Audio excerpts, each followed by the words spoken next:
The great My fellow hall of the representatives, Galactic we are at a Council pivotal was moment. silent. We must act with courage and unity. The 847 nation depends on species it. had gathered in this massive chamber, floating in their own gravity bubbles, breathing their own atmospheres, watching through eyes of every shape and color. They had come to vote on a simple question: should humanity be removed from the galactic community? Ambassador Elena Vasquez stood alone on the central platform. She was a small woman with gray hair and calm eyes.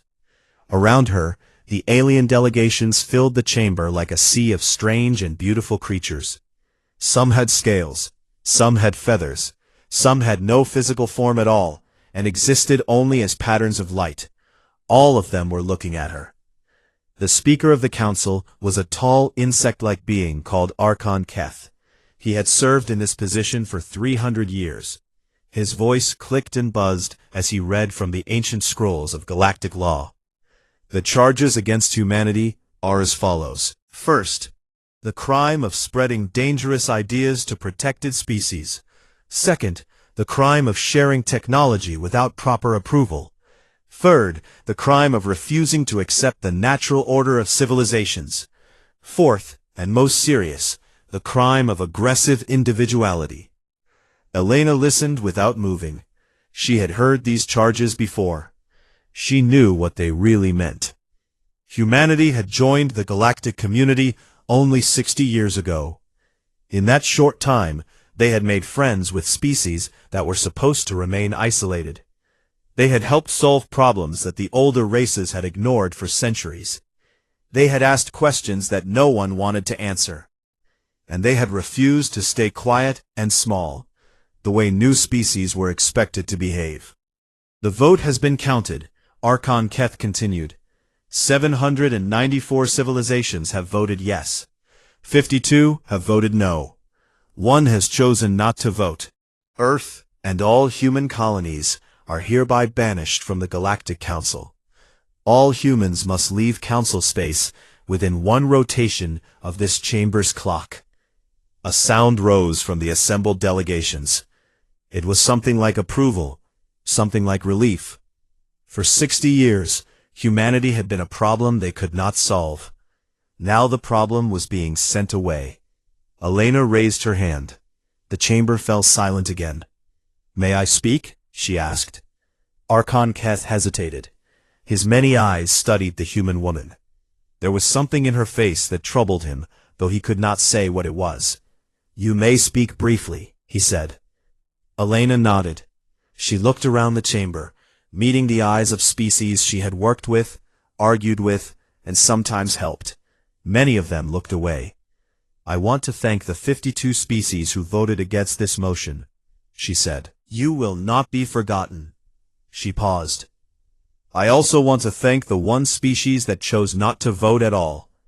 The Arithani delegation said they did not know enough about humans to judge us fairly. That is the most honest thing anyone has said in this chamber today." A few of the delegations shifted uncomfortably. The Arithani were a small reptilian species with no military power and little political influence. No one had expected their abstention to matter. "As for the rest of you," Elena continued, "I have only one thing to say. You have made your choice. Now you will live with it." She turned to face Archon Keth directly. "Humanity accepts this banishment. We will leave your space. We will take nothing that is yours. But understand this, we will also take everything that is ours.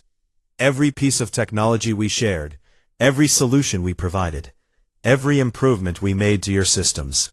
It all comes with us." The chamber erupted in confused murmurs. What did she mean? Human contributions to galactic society were small, weren't they?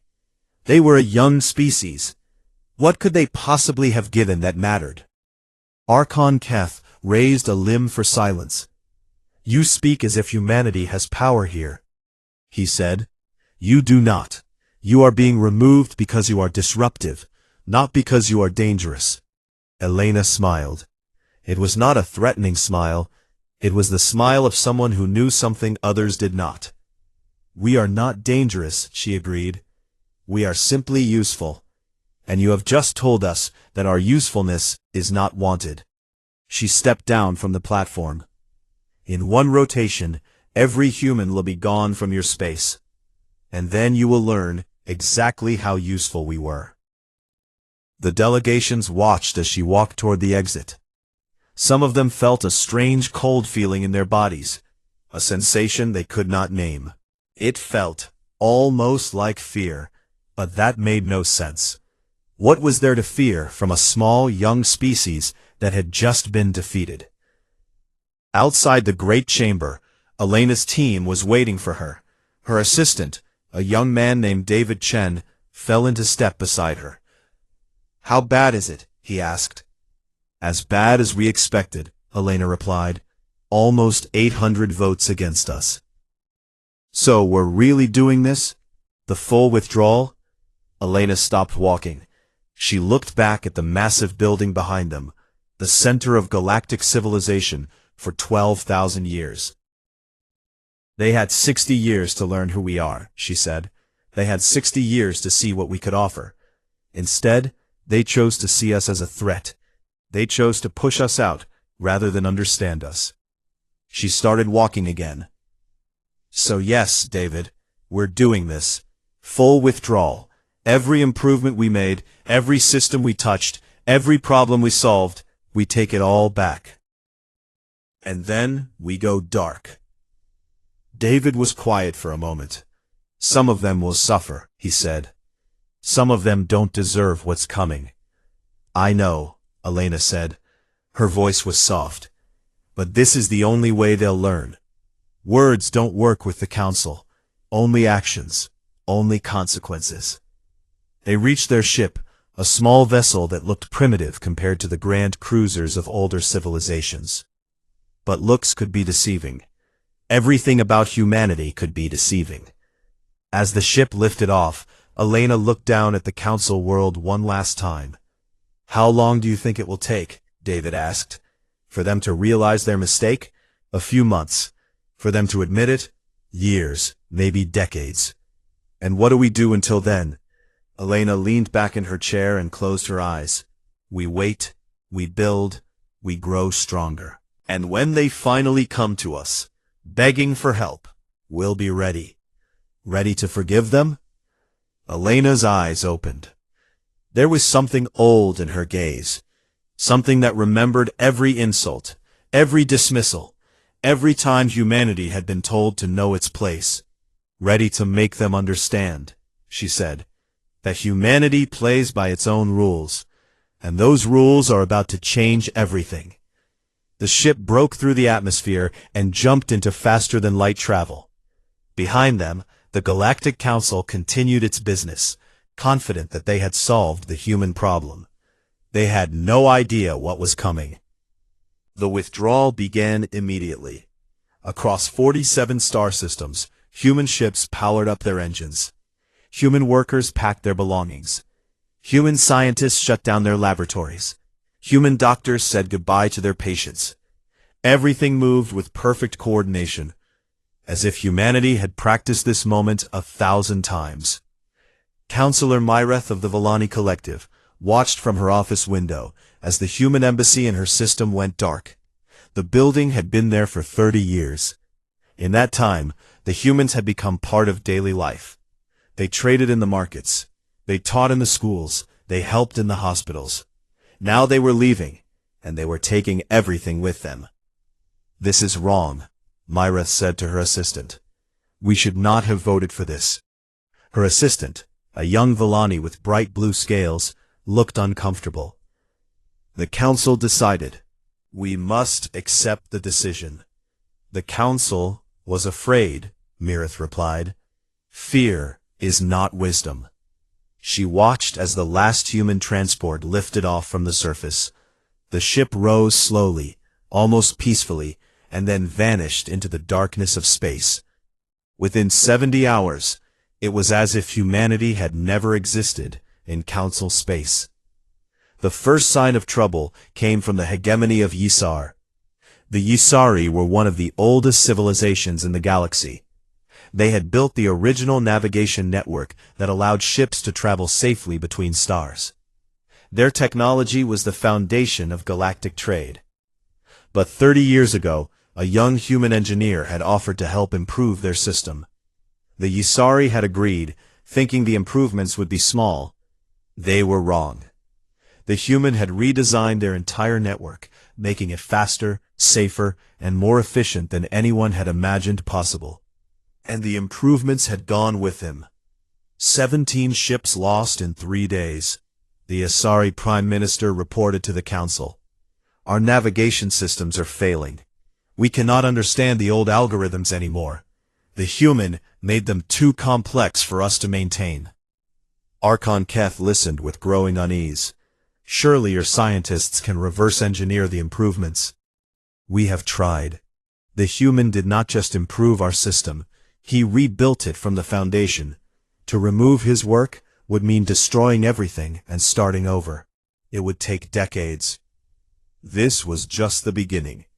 The Volani Collective discovered that their medical systems depended on human pharmaceutical formulas. The compounds were not essential, or so everyone had thought. But when the supplies ran out, patients who had been stable for years began dying. The human medicines had been treating conditions that Volani doctors did not even know existed. The Oromon Federation found that their communication network had been quietly upgraded by human engineers. The upgrades had increased bandwidth by 40% and eliminated interference that had plagued transmissions for centuries. Without human maintenance, the system began to break down. And everywhere in small ways that added up to large disasters, the galaxy discovered how much it had come to depend on humanity. "How is this possible?" demanded the representative from the Morthax Syndicate during an emergency council session. "They were with us for only 60 years. How could they have become so important?" Councillor Mires stood to answer. Her voice was tired and sad. "Because they helped anyone who asked. Do you remember the fuel shortage on Varric 7? The humans solved it in a week. The drought on Oromon Prime? Human engineers built new water systems in a month. The plague on Keth 3? Human doctors developed a cure when our own scientists had given up." She looked around the chamber at faces that did not want to hear what she was saying. "We thought they were just being friendly. We thought they wanted our approval. We were wrong. They were making themselves essential. And we never noticed because we were too busy looking down on them." The chamber fell silent. Outside council space, humanity had vanished completely. The Sol system, where Earth orbited its yellow star, had gone dark. Not destroyed, sensors could still detect the stars and planets, but invisible. Some kind of field surrounded the entire system, blocking all attempts to see inside or communicate. 14 diplomatic missions were sent to investigate. None returned. They did not explode or send distress signals. They simply stopped transmitting once they crossed the boundary. Probe ships were sent next. Same result. They crossed the line and went silent. "They are not destroying our ships," Archon Keth reported. "Our sensors confirm the vessels are intact. They are simply unreachable." "Then where are they?" someone demanded. "We do not know." Fear began to spread through the council. For 12,000 years, no species had been able to hide from the collective technology of 800 civilizations. The galaxy was mapped, monitored, understood. There were no secrets. Until now. 6 months after the banishment, the galaxy was in crisis. Trade routes collapsed, as ships failed to navigate safely. Medical emergencies overwhelmed hospitals that had forgotten how to treat patients without human help. Border disputes that humanity had peacefully resolved erupted into small wars. 14 species withdrew from the council, blaming the assembly for creating this disaster. Economies shrank. Military spending increased. Trust between civilizations, built over thousands of years, began to crumble. Councillor Mirith requested an audience with Archon Keth. "We have to bring them back," she said. The old insect's eyes studied her. "They will not answer our calls." "Then we go to them in person. We apologize. we admit we were wrong. And if they refuse to listen? Mirith thought about this question for a long time. Then we deserve what happens next, she finally said. We pushed away the one species that was actually trying to help us. We called them dangerous because they were different. We banished them because they made us uncomfortable. She stood to leave. Whatever they do to us, we earned it. We have to at least try to make this right. Archon Keth watched her go. He had lived for 500 years. He had seen empires rise and fall.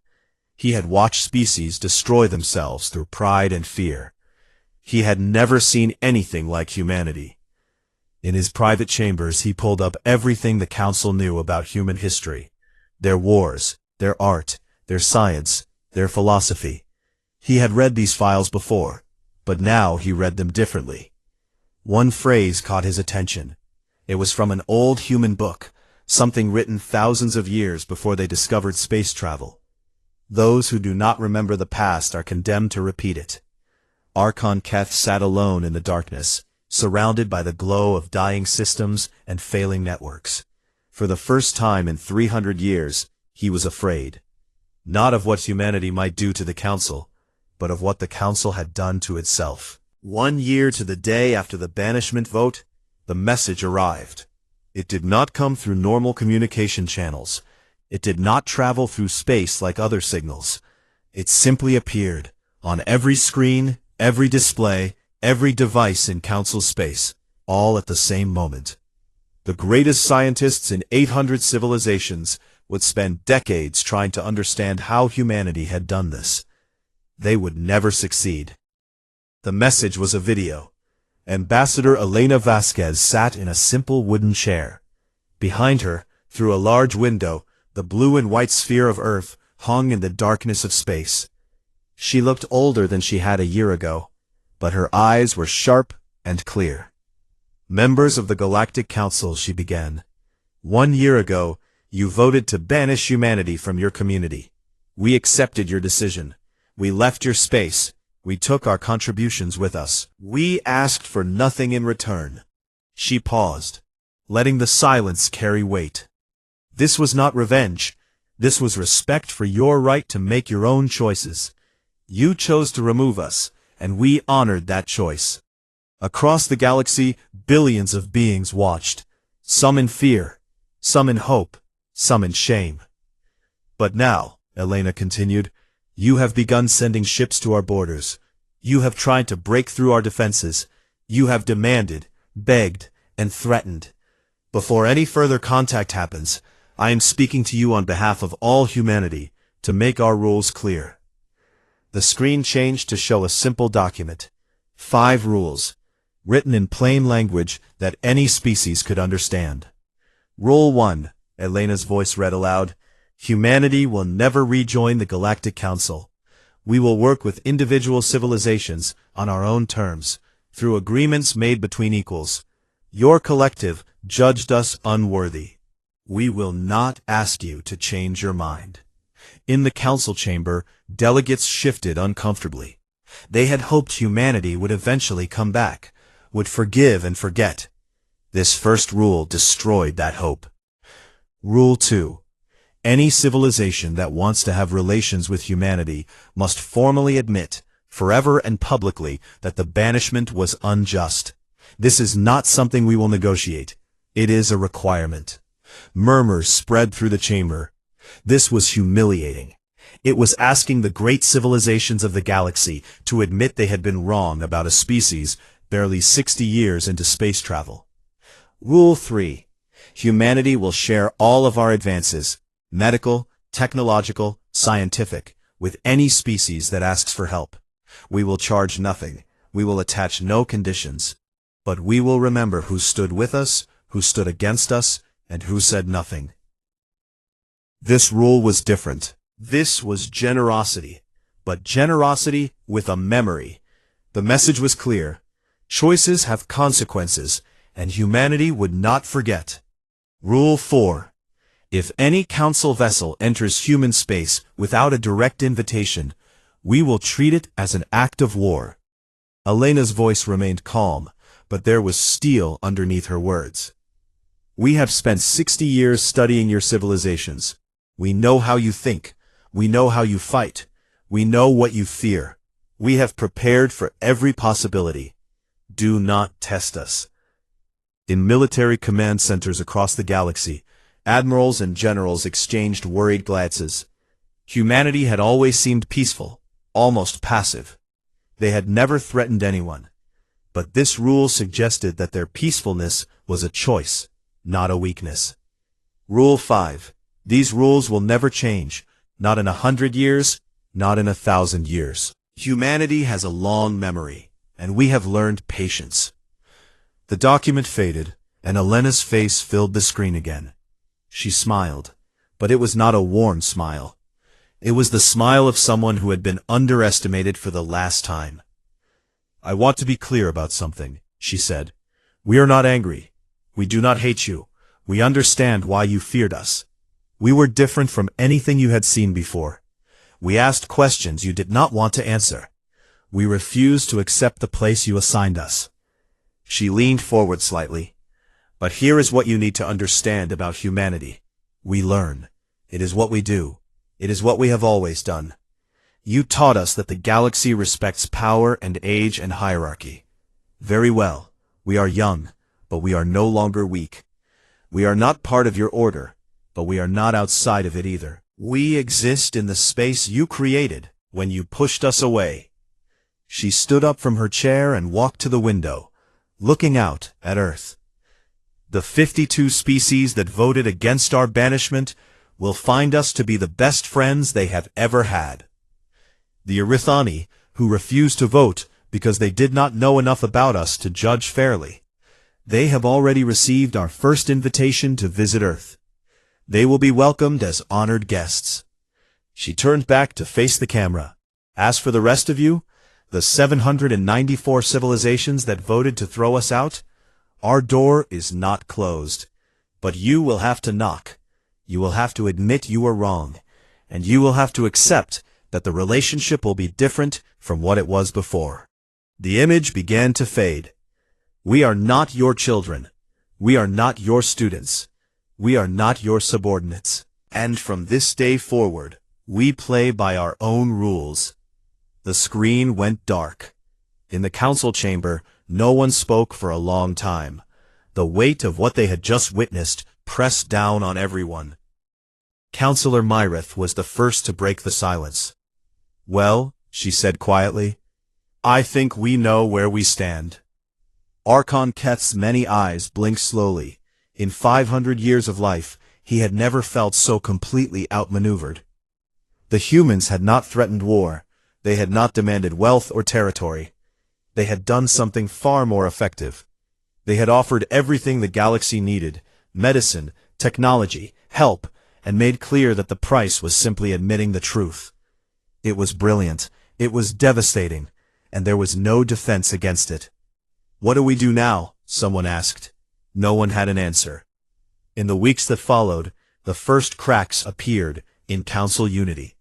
Small civilizations, desperate for the medical and technical help that humanity offered, began quietly reaching out. They could not afford pride. They could not wait for the great powers to decide what to do. One by one, they sent formal messages to the boundary of human space. One by one, they admitted that the banishment had been unjust. One by one, they were welcomed. And with each new ally humanity gained, the Galactic Council became a little weaker, a little more isolated, a little more aware that the universe had changed forever. The young species they had tried to silence had found its voice, and the galaxy would never be the same. 10 years after the banishment, the galaxy had split in two. On one side stood what remained of the Galactic Council, once a proud alliance of 847 civilizations. It had shrunk to less than 400.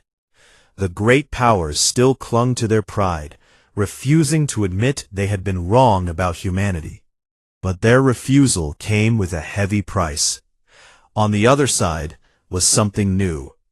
People called it the human sphere, though it was not an empire or a government. It was more like a network, a web of friendships and agreements that connected species from every corner of the galaxy. At the center of this web sat Earth, no longer hidden behind its mysterious barrier, but open and welcoming to all who came in peace. Admiral Vex of the Morthax Syndicate stood on the observation deck of his warship, staring at the blue planet that had changed everything. He had come as an enemy 10 years ago, part of a fleet that thought it could force humanity to submit. His fleet had been stopped at the border, not by weapons, but by words. "Turn back," the human message said. "We do not want to fight you, but if you enter our space as enemies, you will leave as wreckage. This is not a threat, it is simply a fact." The Morthax fleet had turned back, not because they were afraid, but because something in the human voice made them believe. Whatever humanity had built in the years since the banishment, it was enough to make them confident against one of the most powerful military forces in the galaxy. Now Admiral Vex had returned, but not with weapons. He had come with a formal apology from the Morthax Syndicate. After a decade of watching their economy shrink and their influence fade, the Syndicate had finally accepted the truth. They had been wrong. "You may approach," the human voice said through his communication system. "Welcome to Earth, Admiral. Someone will meet you at the landing coordinates." The journey down through Earth's atmosphere was strange. Vex had visited hundreds of worlds in his long career, but none of them felt like this. The planet seemed to hum with energy, with life, with something he could not name. When his shuttle landed, a single human was waiting for him. She was old, very old by human standards, but she stood straight and strong. Her gray hair moved in the warm wind. "Admiral Vex," she said. "I'm Elena Vasquez. I believe we've communicated before." Vex recognized the name. This was the human who had delivered humanity's rules to the galaxy 10 years ago. This was the one who had stood alone in the council chamber while 800 civilizations voted to throw her species away. "Ambassador Vasquez," he said, bowing in the Morthax style, "I bring formal apologies from the Morthax Syndicate. We acknowledge that the banishment of humanity was unjust. We ask for the opportunity to build a new relationship." Elena studied him for a long moment. Her eyes were the color of Earth's oceans, and just as deep. "Why now?" she asked. "After 10 years of refusing to admit the truth, why come to us today?" Vex considered lying, but something about this woman made dishonesty feel impossible. "Because we are dying," he admitted. "Not from war or disease, but from isolation. The species that joined your network are growing stronger every year. We are growing weaker. If we wait any longer, there will be nothing left to save." Elena nodded slowly. "Thank you for your honesty, Admiral. That matters more than you know." She gestured toward a waiting vehicle. "Come, let me show you what you've been missing." The tour lasted 3 days. Elena took him to cities where humans and aliens worked side by side. She showed him hospitals, where diseases that had killed millions were now cured in hours.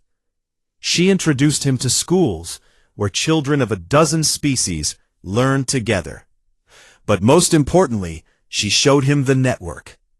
"We don't rule anyone," she explained as they stood in a vast communication center filled with holographic displays. "We don't give orders or demand obedience. We simply help. When someone needs something we can provide, we provide it. When we need something someone else can offer, we ask." Vex watched the displays. Messages flowed between hundreds of worlds, requests for medical supplies, offers of technical assistance, invitations to cultural exchanges. It was chaos, but it was productive chaos. "How do you maintain control?" he asked. Elena laughed. "We don't. That's the whole point. The Council tried to control everything, and look where it got them. We trust our partners to make good decisions. When they don't, we talk to them. When talking doesn't work, we step back and let them learn from their mistakes. And if someone betrays your trust, then they lose access to the network. Not as punishment, but as natural consequence. Trust is not a gift, it's an investment. Betray it, and the investment ends. Vex thought about this for a long time. The Morthax way was based on power. Whoever was strongest made the rules. The Council way was based on tradition. Whoever was oldest was most respected. But the human way was different. It was based on something Vex had never considered as a foundation for civilization: choice. Everyone in the network chose to be there. Everyone could leave whenever they wanted. And because of that freedom, almost no one left. On his last day on Earth, Vex sat with Elena in a garden filled with flowers he had never seen before. The sun was setting, painting the sky in colors of orange and pink and gold. "What happens now?" he asked. "Now you go home," Elena said. "You tell your people what you've seen, and then you make a choice." "A choice? Whether to join us fully or to keep one foot in the old ways. We'll accept either decision. But I will tell you this, Admiral. The species that have committed completely to the network are the ones that are thriving. The ones who try to play both sides usually find themselves trusted by no one." Vex nodded. He had already made his decision, but he understood why Elena was giving him this warning. Humanity had learned patience, but they had also learned to recognize those who were not sincere. "One more question," he said. "The 52 species that voted against your banishment, the ones you called your best friends, are they really treated better than everyone else?" "They believed in us when no one else did.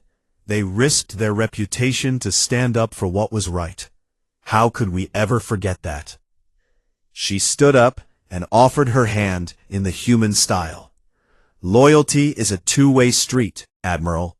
The species that stood with us in our darkest hour will always have our gratitude. The species that stood against us can earn our respect through their actions. But gratitude and respect are not the same thing." Vex took her hand. Her grip was stronger than he expected. "I understand," he said. "I hope so," Elena replied. "Because the choice you make in the coming months will determine your people's future for centuries to come. Choose wisely, Admiral. Choose honestly. And remember, we will be watching." As his shuttle lifted off from Earth, Vex looked down at the blue planet one last time. Somewhere down there, an old woman was probably already greeting the next visitor, giving the same tour, asking the same questions, building a new galaxy, one conversation at a time. The Morthax Syndicate joined the human sphere 3 months later. They were not the last former enemy to make that choice, but they were far from the first. 50 years after the banishment vote, Elena Vasquez stood on the observation deck of a new space station. It orbited Erithani Prime, the homeworld of the small reptilian species that had refused to vote against humanity all those years ago. The station was beautiful, a joint creation of human and Erithani engineers, a symbol of what was possible when species worked together as true equals. Elena was 94 years old now.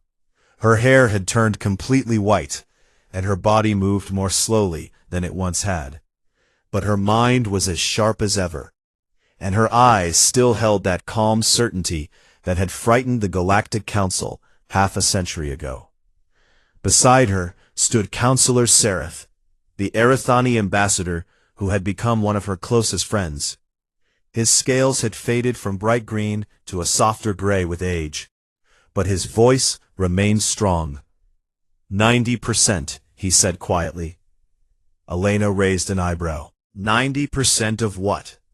Of the civilizations that voted to banish you. 90% have now formally apologized and joined the network. Elena nodded slowly.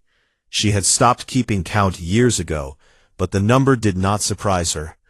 One by one, year by year, the species that had thrown humanity out had come crawling back. Some came quickly, desperate for help with crises they could not solve alone. Others waited decades, their pride holding them back until pride was all they had left. But almost all of them came eventually. And the Council? Elena asked. 312 members now, less than half of what it was when you were banished.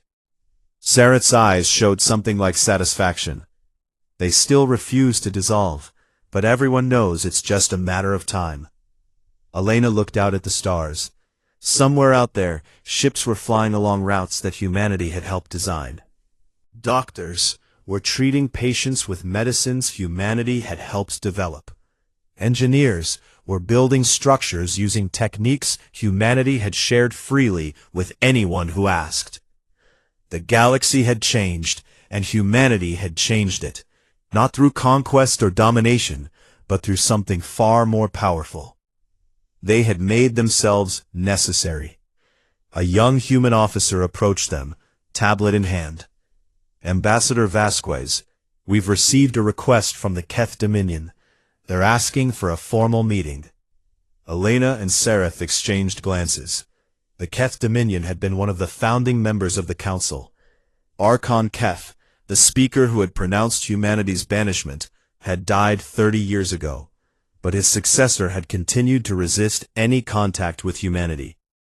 What do they want? Elena asked. The message says their speaker wishes to deliver a formal apology. In person. On Earth.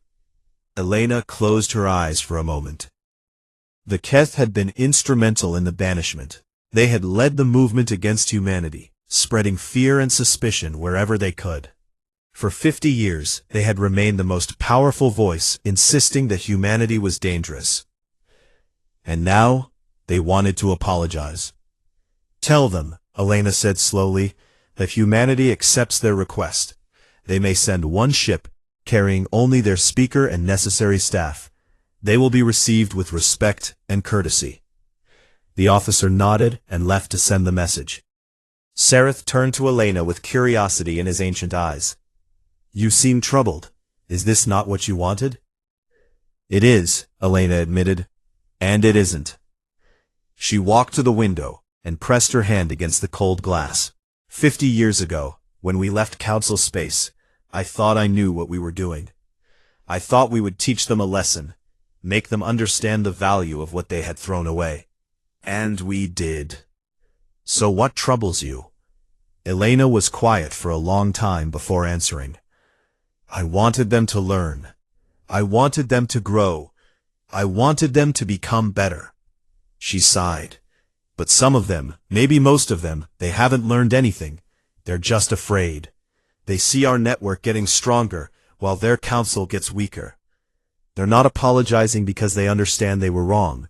They're apologizing because they have no other choice. Sareth considered her words carefully. Does it matter? He asked. The result is the same. Your people are safe. Your network is strong. The galaxy is more peaceful than it has been in 1,000 years. It matters to me, Elena said softly. We built something beautiful here, Sareth. Not just technology or trade routes, but a way of living together. Trust, cooperation, respect. I don't want it to be corrupted by species who join only because they're afraid of being left behind. Sareth placed a gentle hand on her shoulder. Then perhaps, he said, that is the next lesson humanity needs to teach. Not how to join the network, but how to truly belong to it. Not how to apologize, but how to change. Elena smiled at her old friend. When did you become so wise? I learned from watching humans, he replied with a soft laugh. You are remarkable teachers, even when you don't realize you are teaching. 2 months later, the Keth ship arrived at Earth. The new speaker, a young female named Archon Vera, walked down the landing ramp, with her head bowed in the traditional Keth posture of shame. Behind her walked a delegation of senior officials, all of them looking nervous and uncomfortable. Elena met them on the landing platform, surrounded by human and alien diplomats from a dozen species. She had dressed simply, in a plain white suit, refusing to make this moment about ceremony or power. Archon Vera, she said, welcome to Earth. The Keth speaker looked up. Her compound eyes were wet with something that might have been tears.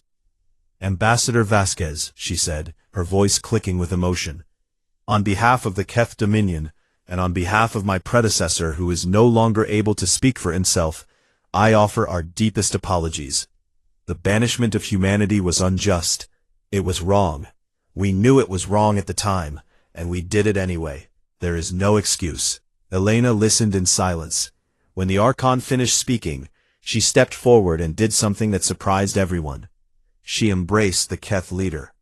Apology accepted, Elena said softly. Now the real work begins. Later that evening, after the formal ceremonies and diplomatic dinners, Elena stood once again on an observation deck. This time, she was on Earth, looking up at the stars rather than down at a planet. David Chen, her assistant from 50 years ago, now an old man himself, stood beside her. "How do you feel?" he asked. Elena thought about the question carefully. Tired, she admitted, but hopeful. 50 years ago I stood in the council chamber and told them they would live with their choice. I did not know then if we would survive, let alone succeed. But we did. We survived. We grew. And now, she gestured at the sky, they're playing by our rules. Is that what you wanted? David asked. Elena smiled. What I wanted was for humanity to be respected. What I wanted was for us to have the chance to show who we really are. What I wanted was a galaxy where species worked together instead of competing, where trust mattered more than power, where even the smallest voice could be heard. She turned to look at her old friend. I didn't get everything I wanted. I probably never will, but I got enough. I got enough for humanity to have a future worth believing in. The stars burned above them, countless and eternal. Somewhere out there, ships were flying, messages were being sent, lives were being saved. The network that humanity had built was growing stronger every day, spreading peace and prosperity to corners of the galaxy that had known only conflict and fear. It was not perfect. It would never be perfect. But it was good. And in the end, Elena thought, that was enough. She had made humanity's rules clear 50 years ago. Now, those rules were the foundation of a new galaxy. Whatever came next, she knew one thing for certain. Humanity would face it together, and they would face it on their own terms.